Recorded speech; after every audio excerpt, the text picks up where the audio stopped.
बोलिए उमापति महादेव जी की जय हो। आज का प्रसंग है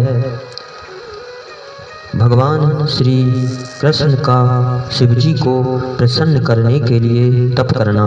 भगवान देवाधिदेव महादेव जी का माता पार्वती जी सहित भगवान श्री कृष्ण को वरदान देना और पूर्व जन्म में भगवान श्री कृष्ण के पुत्र सांब कौन थे, यही प्रसंग सुनाने जा रहे हैं। आशा करते हैं आप इसे अवश्य ही पसंद करेंगे। श्री शिव पुराण उमा संहिता के अनुसार सौनक आदि ऋषियों से श्री सूत जी कहते हैं कि हे ऋषियों, भगवान शंकर जी का मंगलमय चरित्र परम दिव्य एवं भोग और मोक्ष को देने वाला है। तुम लोग प्रेम से श्रवण करो।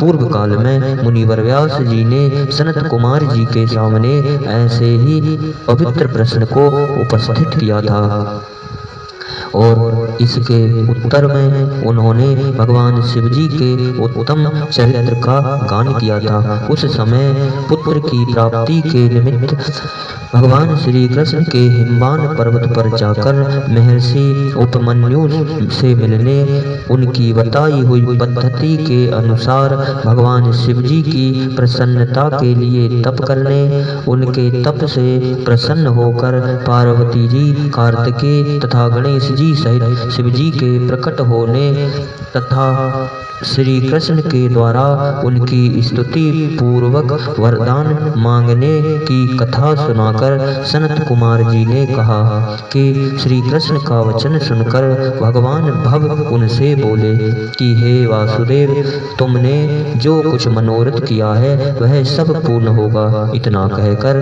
त्रिशूलधारी भगवान शिव जी फिर बोले कि हे यादवेंद्र, तुम्हें सांब नाम से प्रसिद्ध एक पराक्रमी बलवान पुत्र प्राप्त होगा।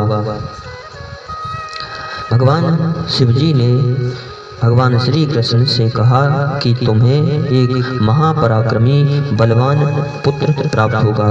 एक समय मुनियों ने भयानक संवर्तक प्रलयंकर सूर्य को शाप दिया था कि तुम मनुष्य योनि में उत्पन्न होगे, अतः वे संवर्तक सूर्य ही तुम्हारे पुत्र होंगे।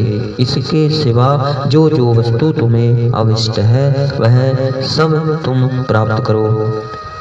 सनत कुमार जी कहते हैं, इस प्रकार परमेश्वर शिव जी से संपूर्ण वरों को प्राप्त करके भगवान श्री कृष्ण ने विविध प्रकार की बहुत सी स्तुतियों द्वारा उन्हें पूर्णतः संतुष्ट किया। तदंतर भक्त वत्सला श्री गिरिराज कुमारी शिवा ने प्रसन्न हो उन तपस्वी शिव जी के भक्त महात्मा श्री वासुदेव जी से कहा कि पार्वती जी बोली कि परम बुद्धिमान वसुदेव जी के नंदन है श्री कृष्ण, मैं तुमसे बहुत प्रसन्न हूँ। उन वरों को आप ग्रहण करो जो भूतल पर भी दुर्लभ हैं।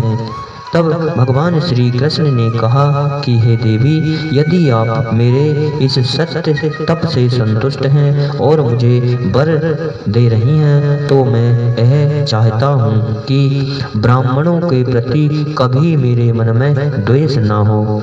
मैं सदा द्विजों का पूजन करता रहूँ। मेरे माता पिता सदा मुझसे संतुष्ट रहें। मैं जहाँ कहीं भी जाऊँ समस्त प्राणियों के प्रति मेरे हृदय में अनुकूल भाव रहे। आपके दर्शन के प्रभाव से मेरी संतति उत्तम हो।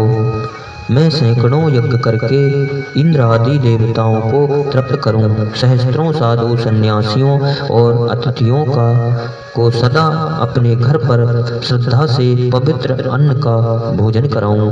भाई बंधुओं के साथ नित्य मेरा प्रेम बना रहे तथा मैं सदा संतुष्ट रहूं। श्री सनत कुमार जी कहते हैं कि श्री कृष्ण का यह वचन सुनकर संपूर्ण अभिष्टों को देने वाली सनातनी देवी माँ पार्वती विस्मित हो उनसे बोली कि हे वासुदेव, ऐसा ही होगा, तुम्हारा कल्याण हो। इस प्रकार भगवान श्री कृष्ण पर उत्तम कृपा करके उन्हें उन वरों को देकर पार्वती जी तथा भगवान परमेश्वर शिव जी दोनों वहीं अंतर्ध्यान हो गए।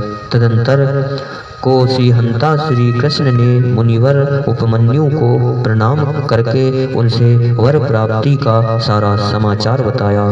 तब उन मुनि ने कहा कि हे जनार्दन, संसार में भगवान शिव जी के सिवा दूसरा कौन महादानी ईश्वर है, तथा क्रोध के समय दूसरा कौन अत्यंत दुस्सह हो उठता है।